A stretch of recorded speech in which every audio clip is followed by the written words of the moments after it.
Hello and welcome to Jasiri. It's a beautiful Tuesday morning, and that's because the beautiful blessings, our Jazzy Batty, is back with us. Oh my God, blessings! How are you doing? I can feel the excitement in the room because of me. I saw how bright this place just became. What is that? And it's not because of my white jacket, it's just because they're excited. Because you can wear white and not get it dirty in 5 minutes. Is that special? So what's that? I actually can't because it will get dirty in 5 minutes. What did you bring for us? So the thing is, right? Here's the thing. Thank you so much for that question. I really appreciate the. She prepared a response for you, Lolo. I appreciate the fact that you thought to ask me that question. Mm-hmm. It really means a lot to me. Uh-huh. The question is important, in this. Auntie, get to the point. Exactly. There's actually no point. So the thing is, well, I'm trying to create suspense here. Okay, so the container that was bringing it, something happened. The fuel, yes, the economy and the fuel scarcity and all that, but. By tomorrow, I'm going to surprise these ladies. Oh my God. You don't want to miss it. Can't wait. We can't wait for the I will surprise myself too because I don't know yet. But it's good to be back. It's so good to be back. Don't get your hopes up. Don't get your hopes up. Welcome to the show because right now I'm a bit speechless because I do not know how else to react to blessings. But welcome. Thank you. I'm a bit disappointed though because I thought there would be like a curtain and then unveiling and stuff. But I think maybe I was just overthinking things. The fact that we're giving you prime position, center position, you're the what do they call it? The senator of all eyes. What's a revelation? That's fair. That's fair. But I'm a big dreamer, so this is not good enough. Wow. Right. So in case honestly, of next time, Tolu, I don't just know take it up a notch. You're really growing a dragon here. Maybe I think she expects us to rap Eminem's "Welcome Back, Welcome Back, Welcome Back." That sounded more like it. But it's good to have her back. It's good to be back. Honestly, but let's even a lot of things are happening. Honestly, a lot of things are happening in this country. In fact, when you say happening, it's not adequate. You have to go colloquial. You have to go pidgin. Things they occur. Yeah. Honestly, this one is very disheartening. Though it's not the first time I've heard of the story, but a maid who kidnapped a baby of a family she worked for last week was arrested over the weekend. Unfortunately, she confessed that she had sold the baby for 800,000 naira. She's identified as Ruth Okezie. She absconded with the baby, leaving the family in despair. Thankfully, we can share that the baby was apparently left by the buyer at the popular Alade market. I think that was in Ikeja. Yeah. The baby was found and has been reunited with her family. Wow. And as we navigate through the details of this very disturbing story, but unfortunately not necessarily uncommon, it's crucial to acknowledge the pain and anguish experienced by the family involved. It's a stark reminder as well that behind the headlines are real people, real emotions, and a reality that we need to confront as a society. So this situation is one that is absolutely an unfortunate situation. We are extremely thankful that the baby has been reunited. She was caught. We'd like to have the buyer caught as well, but obviously you could see that there was a lot of heat, a lot of attention, and that's why the individual involved dropped the baby. We're thankful they dropped the baby, he or she dropped the baby in the location where people could quickly find her as well. Yeah, but the thing is, if they did apprehend her, there's no way she can't point them in the direction. Yeah, I was going to say that. Because so I'm hoping that it's going to be like she would be able to point to not just the buyer. She may have sold to a baby broker who sold again. So there are multiple layers when it comes to this was actually trafficking. So there are multiple layers when it comes to trafficking. The person that the victim oftentimes ends up with is not always the person who bought from the people, quote unquote, who are holding. It can be a directive. Yes, by the time you have multiple it's unfortunate because how heartless can you be? Someone once said that the economy is turning people into something else. And I'm like, no, the economy is not turning anybody into anything. If you're heartless enough to sell a baby and you're comfortable enough to buy a baby, then something is wrong with you. It's not the economy. Honestly, we just have to continue to take precautions, do everything. I wonder if you have a nanny in the house now and you don't have a nanny cam. It's like you hate yourself. I had so when I first had my daughter, we had a nanny. And so when I was doing radio, I used to leave home like 4:30 a.m. And it was good for me because by 12 I'm home. So I'm able to do everything, right? So this morning, I just get my husband is a good guy. He didn't call me during my show because I would have been scattered. Afterwards, he now calls and tells me that, do I know that the nanny left immediately after I left? Because he goes in to check on Korede and the nanny, and he just found Korede asleep, no nanny. He's calling for her, nothing. Goes down, the front door is unlocked. She left. She packed and left? She packed and left. Wow. You should be thanking your God. She didn't leave with the baby. What did you say? I changed the manner in which I employed nannies, in which we watched over nannies since that time. I've had really good experiences in the past 3 to 4 years, but I know lots of my friends, and it's not just about even kidnapping, who have not had good experiences. Yes. I have friends that are, but fortunately for me, I've had a series of nannies over the years, and they have all been very good. If I had a bad nanny, maybe one-off. But I know it's challenging for a lot of people. Sometimes I wouldn't blame the people. Sometimes I blame their handlers too. That sometimes a lot of us that have nannies, you don't take adequate care of these children, and they become resentful towards you and practically hate you. And when they do that, they're always looking for something sinister to do to you. So the thing is, you don't even have to treat them a certain kind of way. Some people just resent the fact that you're comfortable, that your child is comfortable. I saw a video of someone feeding, I can't even say it, right? No, I think I saw the video. Yeah. You don't need to say it. When I saw them, the lady was, banging the baby all around the house. And when they ask you, what did this baby do or what did the family do? Some people don't even have They don't have anything. It's just and unfortunately for many of us, they are a necessary evil, but we just have to tighten employment. We have to tighten recommendations. Nanny cams, as you said, some have even said it's an invasion of privacy. It's my house. It's not, I'm the one invading my own privacy. Of course. So what we do just you mean have by to. invasion of privacy? Whose privacy? And then you have situations, this girl is not 12, you have situations where there are 12-year-olds taking care of newborns or babies. So we need to have a conversation around this. But we also need to move on because, what do you say? Things they'll Talking call. about crazy things are happening. Anyways, Nigeria is now looking to make money from the National Youth Service Corps. That's what you know as NYSC, of course. Now, this scheme was set up in 1973 by the military regime to involve Nigerian graduates in nation building and the development of the country. Question is, has this goal been achieved?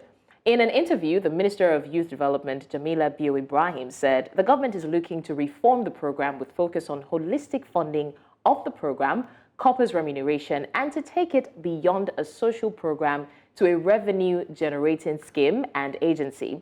Aside from that, the scheme should prepare Corps members for the job market and also to be decently and gainfully employed or to be employers of labor through entrepreneurship. And of course, perfect matching into their primary assignment and all the support that they need in that career path. It's a good thing that, the Corps members will be able to get their first salaries from this. But is this not the program that we're saying they should scrap away? Because we're talking about how would they No, they should educate my mind. Maybe I'm a little poor. No, I'm going to come to the issue of generating revenue now, because it's like everything now has to make money for the government. But I'm even talking about this. That's a bad practice. I'm talking about insecurity. This is the same program where I think in 2021 there was a pamphlet where NYSC literally said, prepare your ransom in case of kidnap. Yes, they said it. But the minister did say that they have stopped sending corpers to places that are unsafe. So in this same interview, announcing that they now want to be making money from NYSC, she also said that they will no longer be sending corpers to places that are unsafe. But really, the purpose of NYSC ab initio, would you not say that it has outlived its purpose? Did it even fulfill the purpose? It was for reintegration, unity. That, you from the West, you get to know some other parts of the country and everybody, ethnicities. You see Nigeria as a cohesive entity. But now everybody has gone everywhere. There's social media. I can see the north from my phone. I don't need to go there physically to be able to feel the north. It's not the same as living it. So I came from outside Nigeria, and if I had not had an NYSC experience, I probably would not have visited or seen the things or known the things I knew about Nigeria. You will. I think that the scheme still has its usefulness, but it needs to be restructured. We need to rework what NYSC does. That 3 weeks of quote-unquote paramilitary training that nobody in their life ever uses again. We're not going to be, I'm not going to be, even though legally I think I can, youth service corps members can be called up at the extreme, but at the end of the day, we need to restructure, but not restructure to a revenue-generating agency. But have you noticed that almost all the government agencies, if you want to make money? roads, okay. Everybody's out. VIO is out, FRC is out, police is out, everybody's out. Yeah. It's as if everybody has a target on their back. And it's not healthy for us. That means, how can you expect an agency to be generating funds just like that? So that means whether you do something. Now, have you noticed that if you want to renew your, that one, roadworthiness? Yeah. Yes. They will tell you you're owing, that you've run a light, so you have to pay some money. Mm-hmm. How doesn't this make our lives harder? But that one makes sense. It's a fine for breaking a traffic violation. Should you not be fined? Time they would never have any evidence. I got it out. I don't know if it was me that was driving or sometimes though, we got a text sometimes message. They do have evidences, and they even send you videos. But my thing is, right, number one, I do not agree that this thing, it didn't integrate me with nobody. Where did you serve? I served in Oyo State. Okay. I served in the friends I went with are the same friends I came out with. I didn't make no friends, right? You can't make an introvert become an extrovert because you're trying to, create integration. They're not trying programs. to make you become extrovert. They're trying to teach you about your country. What did they teach me? Okay, then maybe you should not have gone to Oyo because at the beginning of the scheme, you were not. I don't think you were supposed to stay in your region or your. That's not my region. I stayed in Lagos. That's not my region. I didn't learn anything. I stayed in Lagos, but funny enough, I would not lie. Sometimes I have a little tinge of regret. I wish I'd gone a little out. Maybe I'd have experienced life on another level because there was basically no difference because I was home. So I don't think it's everybody that had good experiences, and I don't think it's worth it. But I will say this: you come out with what is a massive announcement for a scheme that Nigeria has run for so many years without any details. I think that's an issue I have with many government agencies. Yeah. The same thing that came out when we had the styrofoam ban, not too many details. You need to come out with details. You can't just tell us NYSC is going to transform into a revenue-generating agency with no idea of the plan. No, but Tolu, that's good. I'm a filmmaker. That's what you call cliffhanger. What can you cliff when you're back? Coming soon. Cliff like this. Information coming soon. All right, coming up next, today marks the International Day of Zero Tolerance for Female Genital Mutilation with the theme, Her Voice, Her Future. Now, after the break, a survivor is going to join us to share her story and her dedication to ensuring an end to female genital mutilation. Survivor-led movements to also end FGM, right here on Jasiri. Stay with us. Welcome back to Jasiri. Remember, we're streaming live on social media across all our platforms. So if you're on the move and you can't watch us on DSTV channel 422 or StarTimes 274, you can still be a part of the conversation on X, Facebook, and Instagram. Just use the hashtag Jasiri. This morning, we're shining a spotlight on female genital mutilation. Now, a report by UNICEF has revealed an alarming increase in female genital mutilation among Nigerian girls from the ages of 0 to 14, with an estimated 19.9 million survivors of FGM, meaning Nigeria has the third highest rate globally. In the country, there are disparities in the practice across states. The rates of prevalence ranges from 62% in Imo to less than 1% in Adamawa and Gombe. It is highest in the southeastern parts of Nigeria at 35%, followed by the southwest at 30%, and lowest in the northeast at 6%.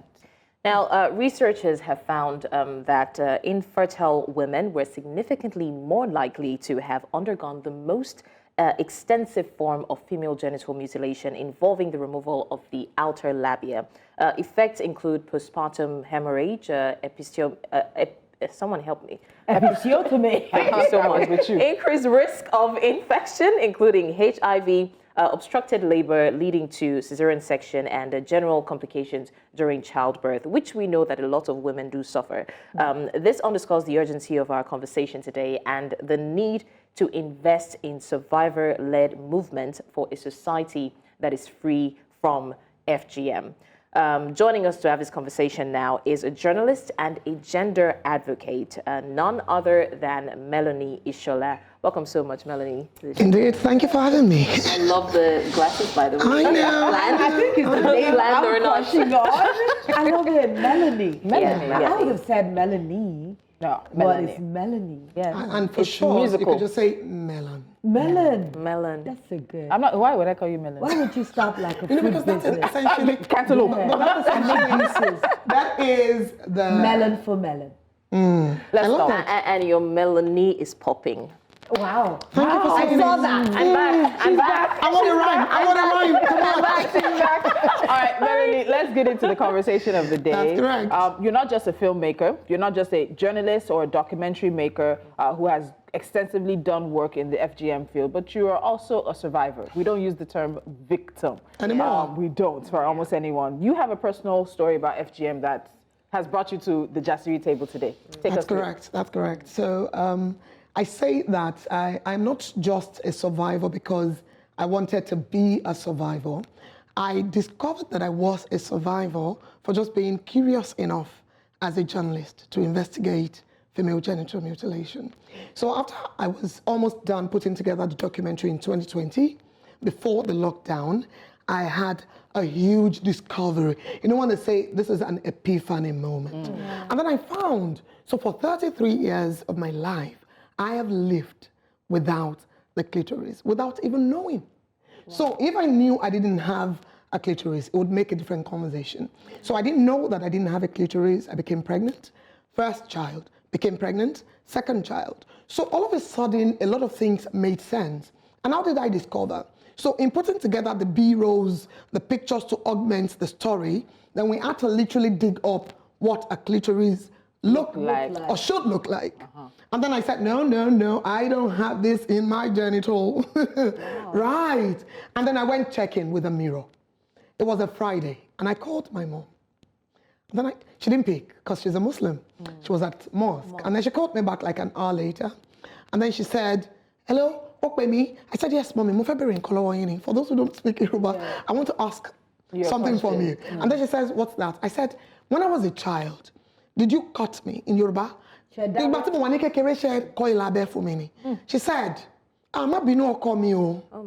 we did not know. I did not know. But we don't do it again. We're told not to do it again. Now, at that time, my mom had just retired, was about retiring as a headmistress in a primary school in Oyo State. So you'd expect the advocacy had gotten to them, right? And so when she said that, I didn't do it to like make her feel bad, but I needed to be sure. I couldn't just diagnose myself and say, oh, I don't have a clitoris. Somebody had to tell me that something was done. And so when she said that, I told my husband. I know it was a sweet conversation. He didn't say anything the first night. The second night, I remember him asking, so what does this mean for you? So it made sense. So he started to tie a lot of things together as a lived experience of a woman who's been caught, when of course there must be a child. And the more interesting thing about my own cutting is that where I'm from, my maiden name is Ogunshola, right? So Ishola is my husband's name. And as an Ogun, whatever, you're like the custodian of tools for mutilation. Yes. So as an honor, when you are cut, either for tribal marks, I used to count my father's tribal marks as a kid. He had 16, and I used to wonder, Dad, 8, what's going on? So he was cut as an honor. And he said to me, if you were born at the time I was born, as the first child of the family, you'd be cut free of charge. Wow. So I was mutilated free of charge as an honor. Oh. Wow. Wow. So I have to just keep saying wow. Melony, you have 3 kids. I do. You spoke to your husband about this, and he asked you, so what does it mean for you? How do you think being a survivor of FGM impacted your marriage without you knowing, whether you knew or even in the States you knew afterwards, just a general sort of feeling around Absolutely. You? And I think there's the part where on one occasion I was on a TV. It was Jasiri some 2 years ago. Yes. And then I went on another television, and then I said to myself, Melony, somehow I think you've lost shame. And I think it's an important ingredient to lose in this conversation. Yeah. I think it's an important ingredient because a number of people who knew me back at school, the university would say, it's surprising how you're able to have this conversation and mention genitals, because this didn't used to be you. I mean, you couldn't use the F word beside me and all of these things. I would cringe. And I would say to you, that's inappropriate. But now I could go about talking about the vulva because I need to get this message across. Because you need to not pretend that you don't know what this is. Now, I had my first child, and I had a relatively less painful delivery for my 3 deliveries, right? But I had episiotomy 3 times. Now, these episiotomies are different because this wasn't the doctor saying, oh, we need to help her. So this was the babies themselves. Just so you know that the babies needed space and the space wasn't enough, and the clitoris should have provided a seeming extra fold of flesh and a means of escape for the child. But of course it's lacking. It wasn't there. So my first child, boom. And then the doctor says, oh, you're torn, and we have to sew you back. For me, it wasn't the delivery that was most painful. It was the sewing. It was the sewing. I remember my husband standing all through the delivery of our first, just at a distance. But when I had to be sewn, he had to literally come, hold me down, do prep talks, You were sewn 3 times. I remember, trust me. Where? No, the second I didn't get a sewing, because I pushed the child at home. It was sort of like a precipitate labor. Like you didn't know you were going to have the child and you had the child, right? But then the 3rd time, of course, I was sewn. I remember saying to the doctor, do not go another time. After this needle, don't go again. You know, when we talk about, like, because I've had episiotomy for 3 of my children. Right. So I can imagine the pain that you feel. But, you know, we talk about FGM, like, you know, most of the time, especially in the South, we like to talk about it in maybe second person. Like, it's not really happening to It's me. Yes.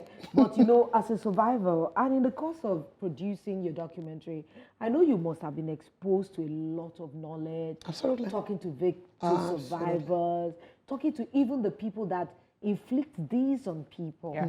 What would you say the effects of FGM have on the women who are cut? Is it just about them losing sensation there? Or are there more adverse issues that are entrenched? It is, number one, first about losing sensation there. It is big enough. Wow. I mean, you imagine, I've been married 9 years this year, and I mean, never could my husband say, let's have a quickie baby. Because quickie never can be quick, baby. Yeah. Wow. Absolutely correct. Yeah. So I learned a term at work yesterday when my colleague said, tune in your FM. And then I'm like, what does that mean? Right. And so I discovered for the first time that, it takes my husband a lot to actually tune my FM. Wow. Like your radio so yes, right, baby. So that's a lot of work. Yeah. And you mean you have to do that every day? Every time. Every time. Except for, and I would give a few times, and even to my own surprise, when I just realized that. And so I think this would now play with maybe my ovulation cycle, and when naturally your hormones would play a trick on you, but it's really not usually my encounter. But let me take it further. And these people would argue. For example, FGM is directly linked to menstrual pain. Wow. I would say argue with your research with Google. For people who want to say, what are you even talking about? Episiotomy in this case, in which case women who are not cut are expected to actually be able to be able to birth their children without, quote and unquote, being assisted. It doesn't mean that you may not need to be assisted. Now, part of the myth is that women who are not mutilated are not able to have their children without cesarean section. And that's a lie.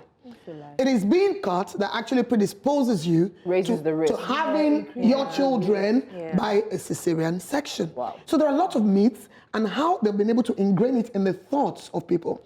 And quickly to the part where you're talking, the people I spoke to. It's surprising that the cutter, the exciser, the olola in Yoruba, the people who actually do the cutting in a traditional Yoruba setting, said to me, Mr. Fasasi, and it's in the documentary, but this part didn't make it in there. And then he said, it's surprising that it's the women who bring their daughters. Melony, you are getting ahead of my question, and since you're taking us there, let's go there. Let's go there. Because you'll find, especially as we're fighting practices that continue to keep young girls and women down, you'll find a lot of women being the custodians of culture, of cultural practices that at the end of the day are demeaning, dehumanizing, and demoralizing to the female gender. So in terms of sort of the cultural background around this, why did you find that women were the ones who would bring their daughters? Women are the ones who would hold down their daughters, their nieces, their sisters, their family members to keep this very barbaric tradition going. I mean, hearing you say it that way further entrenches my belief that, I think this is the worst form of dehumanization that there can be, because this is done to you by the people closest to you. The people you hold in highest esteem, the people who love you, actually. They love you. I mean, my grandmother loved me until her death. My mom still loves me. This morning, we had to produce a short campaign material at home where I sat and my kids walked in one by one to say, don't cut her, she's my mommy. Don't cut her, she's my sister. The other one, don't cut her, my husband, she's my wife. And then my mom came, don't cut her, she's my daughter. Right, and you're looking at how powerful this is yet to be sent out, how powerful this is potentially. And I'm saying to myself, if my mom was educated and enlightened enough at the time that I was cut, she would stand up and say, no, do not cut my daughter. I know of a hero mom, Omoyeni, on Instagram, whom I was tagged into a story by a certain blog, and I had to follow up with her. And she started to say to her mother-in-law, no, my daughter won't be cut. And her husband literally was saying, let her be cut. And she had to take the pain of educating her husband. And when the husband got the education, he stood by the wife against the mother to say, no, mama, this baby ain't gonna be caught. Well, we are not going to do it. And so you look at how powerful education is, and potentially to say, so these people who did it to us, when I started, I was angry. But now I understand these people who did it to us, if they knew better, they wouldn't do it. So my anger is better channeled, is what I would say. I still need a level of anger to advocate, trust me. But it's just better channeled. So we're talking about ignorance, right, and awareness. And in your quest for finding answers before you even made your own discovery, you know, we would see that this is more prevalent in the southeastern part. In the places where you visited, what is that thing that was lacking? Do we say it's the lack of awareness, or not many people knew about the fact that this is a barbaric practice that should be stopped? You know, it's interesting because even before I went to Kajola local government area, particularly Okewo and Isemile, when I first visited, I found that they had even done a public declaration against the practice. When you check the documentary I produced, Don't Cut Her, you find that the first question the deputy of the Iyaloja, whom I met, right, asked was, Kini diet wani kama kolabemo? In English, why are we asked to stop mutilating our girl children? And then the need for her to ask me spoke to something. Spoke to, yes, we've been told. Of course she knew. I wasn't just telling her. I wasn't just asking her. But indeed, she wasn't down with it. Of course, they might have gone out to publicly declare, you know, at the bales, at the obas, or whatever, you know, to say, no, we're not going to do it again. It was at best still political. Because this was cultural. And they said to me 4 reasons why we mutilate. Number one, it is a taboo for the clitoris to compete with the penis during copulation. And I said, who said this? Oh, it's in the documentary, you can check. And then they say to you, number two, a woman who's not cut, as I said before, runs at a risk of having a cesarean section. They say to you, number three, it is a taboo for the clitoris to touch the head of that. I mean, that one got me out. But no, Shireen, is this play? It has got to be play. No, because when you born children that they born with clitoris touching, what happened to them? They still made some of the biggest discoveries across the world. And lastly, they say to you, a woman who is uncut, and for me, this is the biggest, is promiscuous. So I heard that. She's finally landed. The last two are the ones I've heard. She's finally landed at, because in reading about this, she's finally landed at the point of the conversation in a cultural context for many African countries, Asian countries as well. That's right. Middle Eastern countries, and surprisingly enough, in some Latin American countries. And what you also find is that we have carried these with us abroad. So even in situations abroad, refugees, migrants from these countries are still trying to keep. But at the end of the day, Melony, it's like an attempt to control female sexuality. Absolutely. Absolutely. So there are a number of fantasies I have as a woman who's been married 9 years, and I'm hoping would come to pass. Imagine we're having a conversation about squirting yesterday. Please, we're on morning radio. Yes, please. Morning radio. Morning television. Morning television. And that much, I step out. And that much I would say, Tolu. Okay. But just to say, and of course to lend a voice to these things, much as it's uncomfortable, but to say that I must have only experienced it once or twice, to my surprise. And I hear my ladies talk. Tolu, come on. We talk. Can you guys talk about... Come on. Please, you guys talk like you're still a virgin, I know. And then you guys talk about the things that happen behind closed doors. And then I say to myself, oh, okay, I'm just going to keep aspiring to achieve this. Much as my husband is giving it all that it takes. But I'm just going to keep it. Yeah, I love it. There's so many sensitive issues, especially in Africa, that women's sexuality is shrouded. In fact, our mothers are taught not to even enjoy secrecy. Yeah. Intercourse. No, it's been said that women who enjoy it are actually the ones who have the problem. Yes, right. You're not supposed to have any kind of feeling or anything. So this brings us back to the advocacy that you've been doing. Are there any, because once you start advocating, we're expecting change. Yeah. Right. Are there any shifts positively? Oh, yes. Would you say government policies or legal framework or, something with all the talk around it? Are there anything legal that has been, coming to bear because of the advocacy? Absolutely. So, I mean, not even just because of the advocacy, but it's seemingly like a cycle, if you get what I'm saying. So in 2015, we had the Violence Against Persons Prohibition Act, Act by, and God bless Mama Peace. I mean, it's one thing I forever miss, good Lord, Patience Jonathan. Yeah. I mean, we love that. I love her. Now you only no, I now only you are please continue. Now, in continuing, then you discovered that came to empower the conversation and the fight against female genital mutilation. All of the laws before then essentially would talk about it, but in passing. But it came, just like we talk about rape and how exhaustive VAP Act is in that conversation. And so you find, for me, that when I started this advocacy, and of course there are rural advocacy groups, I talk of Rural People Development Initiative, spearheaded by Princess V.O. Adetono, Mama Rupedin, they call her, in Kajola local government area. She's doing an amazing job. And it's interesting that from a 98% prevalence rate in 2020, when I joined the force, the apostles on the field, and of course the people who actually do it as their everyday life advocacy, I found that as of last year, in fact 2022 December, I went back to go and check. I went to schools advocating, to village leaders and whatnot, to talk to them, to say, please continue. I went to market squares to talk to them and say, stop this, right? And I found that according to UNICEF, the prevalence rate in Kajola local government area dropped to 92%. For me, it looks like it's just success. 6, but that 6% was a lot. 98% made Kajola local government the local government area in Nigeria with the highest prevalence of FGM. What it meant was if you were born there, you only had a 0.2% chance of not being caught. That's a no chance. Where's Kajola? In Oyo State. Oh, yeah. Thank God I'm Ogun. Okay, Melony, we could keep talking, but we don't have time. But I need to ask you this question because the theme for this year's International Day of Zero Tolerance for FGM is her voice. Basically, survivors using their voices to continue to advocate. So you're a survivor and you've used your story, you've shared your story to inspire, to change, and to make sure you advocate. From your perspective, how crucial are survivor-led movements to creating a future that's free of FGM? I think it's everything. I think it's everything. So people say to me, are you an NGO? Are you this or that? I say, I'm just a movement. Maybe it would be that. I love that. You're just a movement. I'm just a movement. It is what it is. I'm unregistered anywhere, undocumented anywhere. But should that stop me?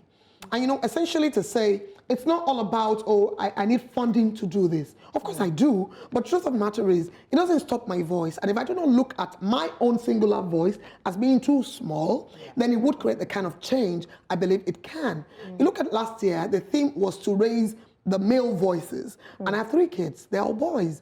And I had to put them together, wrote a poem, and made them deliver the poetry. And then they said, if you won't cut my penis, don't cut her too. Don't cut her.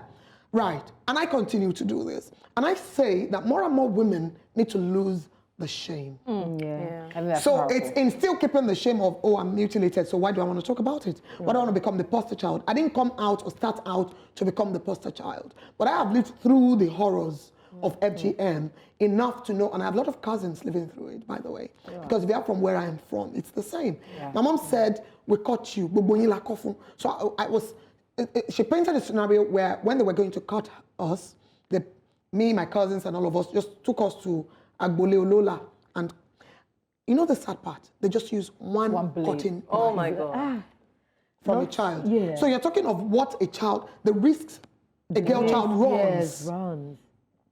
Against sepsis, infections, HIV, HPV, anything that can be infection, over bleeding that leads to death instantly. Hemorrhaging death, Wow. So, why wouldn't I keep talking? Honestly. Why isn't this the biggest voice there is to ending female genital mutilation? I do not mean mine, but that the voice of a survivor, all survivors, literally speaking up to say, this is because you cannot argue against my experience. It's not yours. It's not yours. I like that you said shame is a good thing to lose it. You have to lose it where this is concerned. Wow. Honestly, I have goose pimples all over me. You're not the only one. I have goosebumps. And if you have been joining this conversation, you know that this is a conversation we need to keep having because we cannot just keep quiet. A lot of women have, gone through a lot. I want to say thank you so much, Melony Ishola, journalist, gender advocate, and survivor, for coming on the show and educating our minds a little more. Thank you for having me. Yes. Thank you At this moment, yes, we'll be taking a little break. By the time we return, you know what is up. Very hot.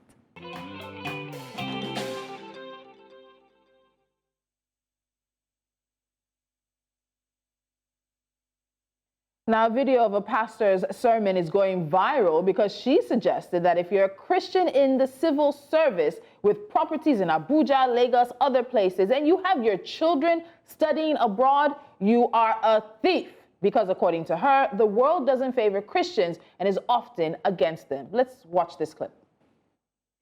In the civil service, and you have houses in Abuja, houses in Lagos, houses in London, your children are all overseas, you are a thief. You are not a Christian. Quote me everywhere. You are a thief. Because this system is the world system. It cannot promote the children of God. It cannot. It is their right and their inheritance. If you're a Christian, they will fight you to frustration. If you're the Christian that is just getting promoted, check your life. There is compromise somewhere. Lolo saying, yeah. Honestly, because me, I will have houses everywhere. I will have houses in Abuja, in Lagos, in London. Are you a civil servant? No, I'm just saying like. So we're not talking about you, my friend. You know what? Botolu. If we're logical, which one is Botolu? But but if we're logical, let's look at it really intricately. If you are a civil servant, that you are on a cadre. Yes, I want to Google it for you. you. And you do not have any other businesses. And all you But she didn't say that though. No, we're just looking a little more in depth. Because I know that there are many civil servants that can have other means of sustenance, other businesses.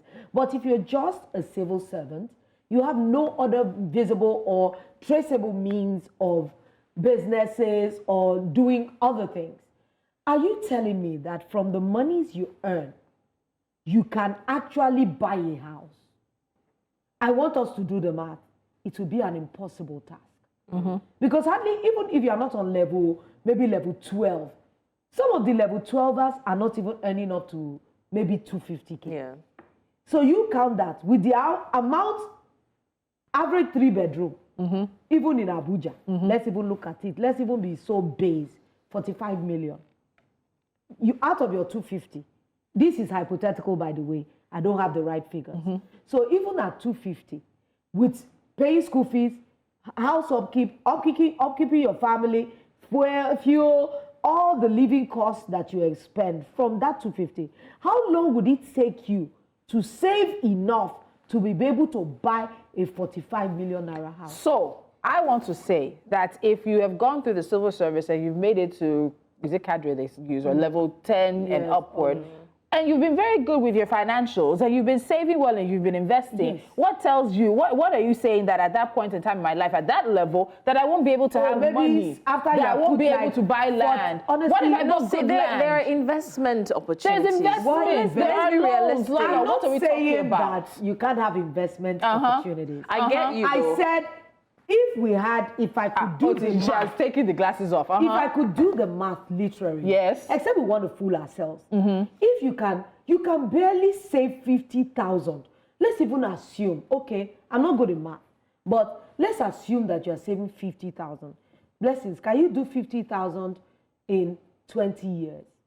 That's 50 times 12 times 20. 12 times You want me to do it? Yes, please. No, let's just assume that that's right, because Tolu is saying that. No, with the investment. The one point I don't necessarily agree with Pastor Sarah is also where she talked about there has to be compromise. Because you're a Christian. Are we not the same Christians that talk about grace, unmerited favor, unmerited miracles, unmerited mercy in our lives? So what if somehow you receive something unmerited? She's trying to be very realistic, right? What is the realism? The way she's saying it is like she's making it look like it's an impossibility. Exactly. That's my problem. You That's know, my when challenge. you're preaching, sometimes, like in law, they'll tell you that for every law, there is exceptions for everything. There are exceptions for everything. Okay, we heard a clip. It's just a clip, and that's just a bit of what she said.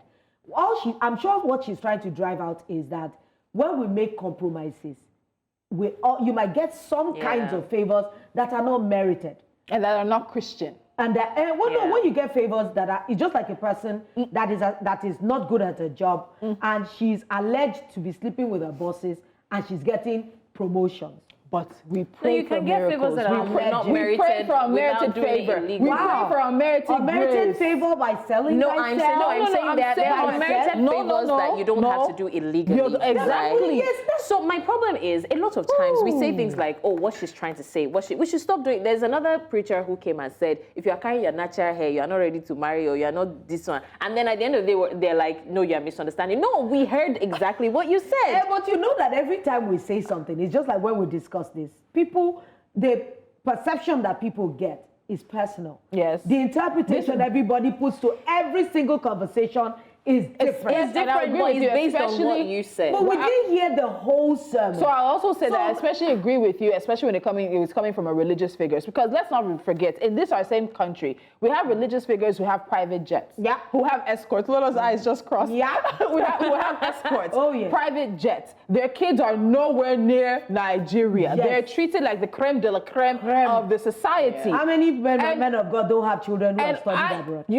I've spoken about it. I've had a crisis of faith for a while. Me and God are just, coming back to a conversation. But Nigeria, for some people, if you lived outside for a while, you come back, can test your faith. Because you see people who are preaching prosperity only. Prosperity in any fashion, way, or form, because it is unmerited favor, unmerited grace. Somehow God did it. Somehow God brought that person to sit in front of you to offer you the 5 million naira for you to give them the deal. Or what are we talking about? So I would not say it's an impossibility. Yes. There are unmerited favors that even I have enjoyed. Right? No, I have enjoyed. But look at Tolu. Sometimes you're just good at what you do. Honestly. Yeah, no, everybody will see 90% of the time you're good at what you do. Yes, then there is an extra favor and an extra grace. But you know that when you're good at what you do, this year, one of the things I said is my motto. I said, I kept hearing everything that, if you're not good, I'm going to diverse off some friends that are not good enough. That are not serving me a purpose. Yeah. And I took that thing away. And somebody said, how about if you're the one that is not serving the purpose for someone? Would you be one of those that they will be? Anyways, we don't have so I said I was going to add value to me. That the more value you add to yourself and you're valuable to your circle, to get you off will be very hard. Because you're a person of value, they gain from you. So if that's what you do at your place of work and you're getting promotions, good for you. Yeah. But you are doing illegal things and doing compromises. Not good for you. So the thing is, because when you're getting those favors, some people that merit it are not getting it. Yes, I do agree that. I mean, am I the one who preached the sermon? Yeah, the boss. I'm so glad I'm not sitting across from Lola right now. I do agree that as Christians or whatever religious practice, right? Yeah. The system is sort of designed to fight you because everything most times is based on compromise. But that is where grace and unmerited favor comes in. So I do believe that there are people who go through, corners to get some kind of things. But that's not to say that you cannot still be favored or graced. Yeah. Be good at what you're doing. Be consistent. And there will be that extra jar of grace. Preach your sermon. But anyway, we want to encourage our viewers to please tweet at us. These conversations will go on social media, so you can send your tweet. We can continue the conversation if you want to still add jara to what we didn't do in the studio.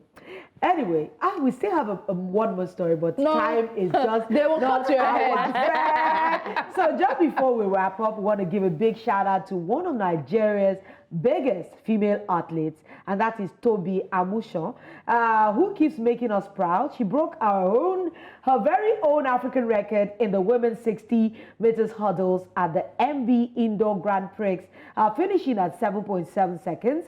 I mean, even if we lose the Grammy, we still got this achievement to be proud of as a country. Congratulations, Toby. You are doing well. Big ups to Toby Amushon. Since we look alike, we athletes.